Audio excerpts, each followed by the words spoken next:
Hello little gems and welcome back to the Little Gems of Baha channel. This week I was inspired by a movie I watched with my two little boys and we got to thinking about our souls. So I thought you might have the same questions about your soul. So let's read the book, The First Gift, and it may answer some of those questions you have about your soul. If you like videos like this, make sure to give it a thumbs up and subscribe and hit that bell so you're notified every time we upload a video. Now, let's begin.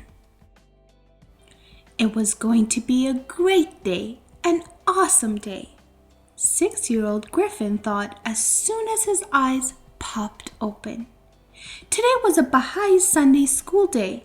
He was going to recite the new prayer he had just memorized, sing some fun songs, learn about a new virtue, and see all his friends in his class. He brushed his teeth and then his strawberry blonde curly hair. As soon as he finished the last button on his shirt, he skipped down the stairs to have breakfast with his mother, father, and older brother, Paul.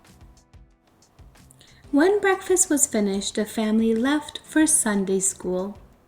Griffin didn't know it, but on this very day, he would find his first and most important gift. In class that morning, Griffin and his friends studied the animal kingdom. They drew lions and lizards.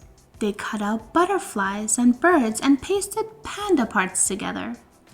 They also learned that God gave people something extra that was not given to animals. It was called a soul. Griffin wanted to know a lot more, but class ended and it was time to leave. Griffin went to find Paul, who was by far the best and smartest brother in the whole wide world. Paul would know everything about souls. Griffin was sure of that. He found Paul talking with a friend. "What's a soul?" Griffin asked his brother. Paul thought for a moment, then said, "It's God's first gift to each of us, and it's with us all the time."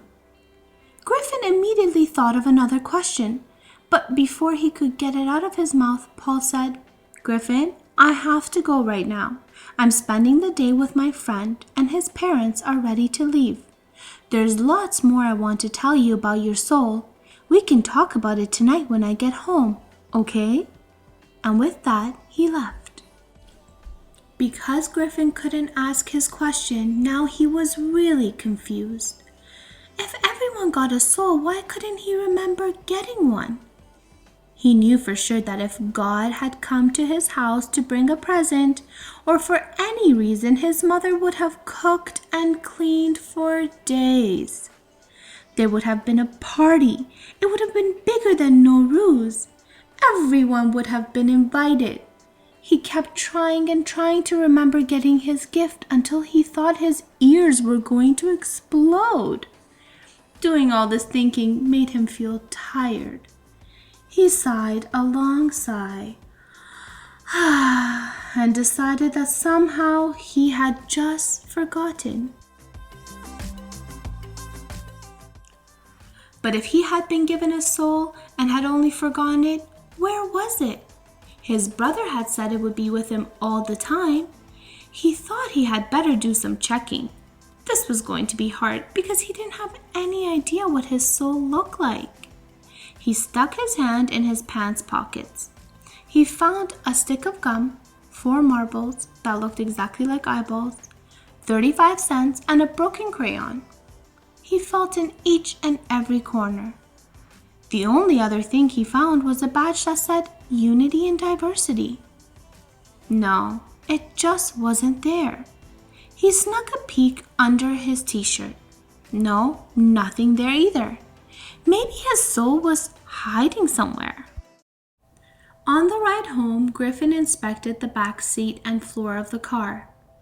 He stared hard into every crack and crevice, straining his neck. He even ran his fingers in between the seats where he sometimes found money. but still he found nothing. There was only one more place where his soul could be. The car stopped in the driveway.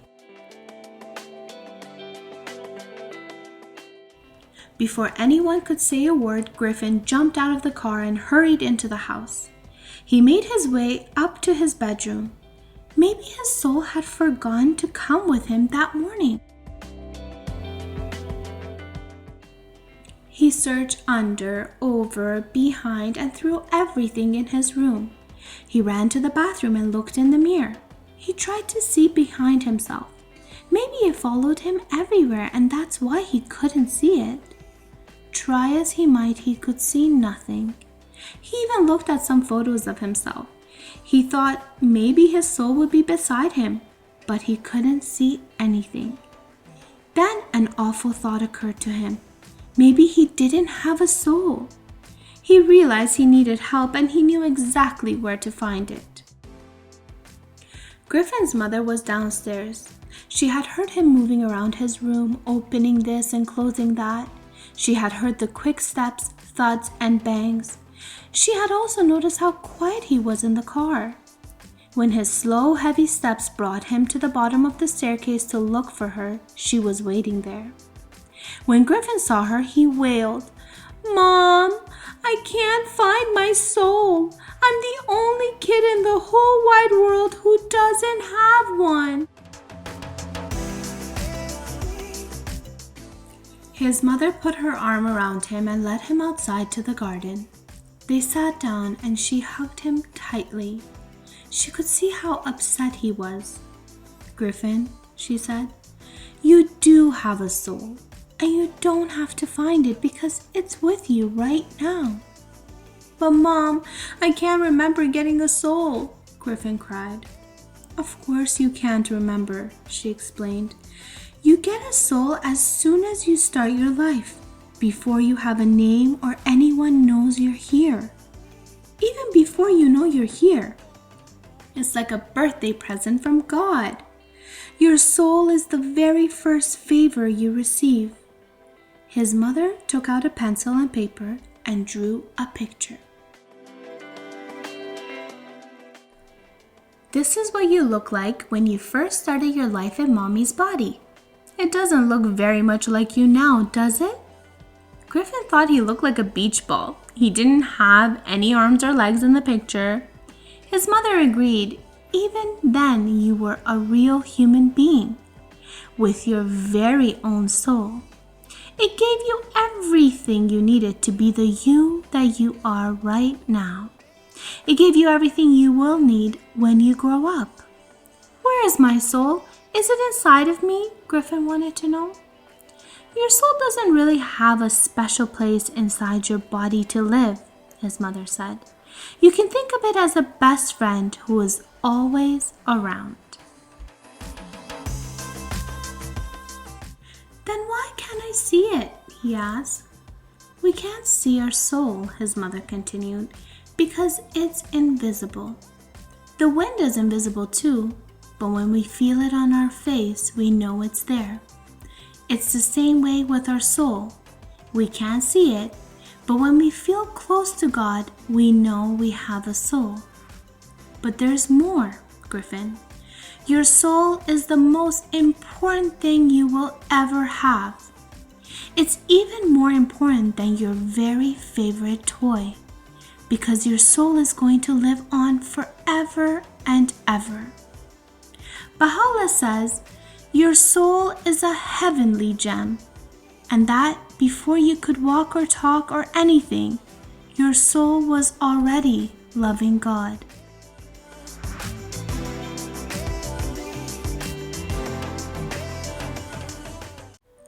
We always want to take care of our soul. A soul is like a new puppy or a kitten. It must be fed every day so it can grow bigger and stronger, for now and for the future. To feed our souls, we can pray, do good deeds, love God, and be thankful for the special gift He gave us. Griffin's mother told him about all the other great things that came with his soul. He had the ability to do the right thing and to remember everything he had learned. He could discover the secrets of the universe just like an explorer, and he had the ability to know about God. That was the very best thing. After talking with his mother, Griffin felt much better. He decided he was always going to take care of his first and most important gift. From then on, every morning, when his eyes popped open, he would say, "Hello there, soul." It made him feel happy just knowing that God remembers everyone and gives each person a soul.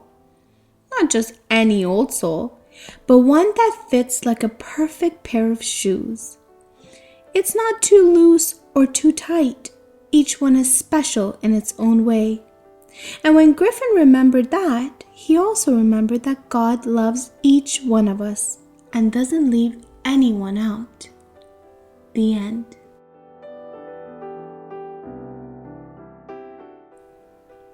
Alright, little gems, and that's the end of our story this week.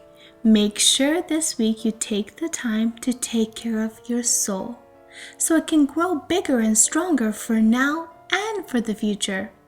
And just like the book told us, we can do that by saying prayers, doing good deeds, loving God, and being thankful for this special gift He gave us. I can't wait to hear all about the ways you took care of your soul this week in the comment section below, and I will see you in our next story. Bye, little gems.